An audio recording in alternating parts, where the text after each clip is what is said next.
এটা কি জাতের তরমুজ? কি তরমুজ? কোন কোম্পানির? এগ্রিকোলা লিমিটেডের গ্রেডন কিং। ভাই আসসালামু আলাইকুম। ভালো আছেন? আচ্ছা ভাই, আপনার নাম কি? রাসেল ভাই। আচ্ছা, এই জায়গাটার নাম কি যেখানে তরমুজ চাষ করেন? বড়বাদ মেম সাহেব গলাচিপা। আচ্ছা, আপনি কি জাতের তরমুজ চাষ করছেন? গ্রেডন কিং।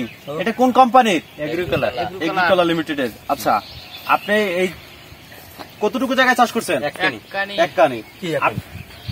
থেকে বিক্রি করছেন 7 লাখ টাকা অলরেডি বিক্রি করছেন, এখন আবার এই তুলছেন। আচ্ছা, আসলে এই জাতটা কিরকম একটা জাত একটু বলবেন?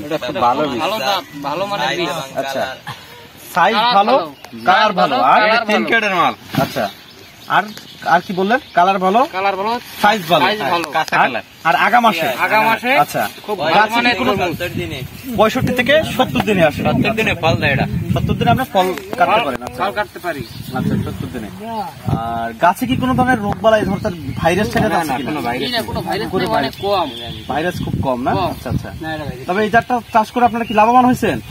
আচ্ছা, তাহলে অন্য চাষিকে চাষ করতে বলবেন? কি বলবেন?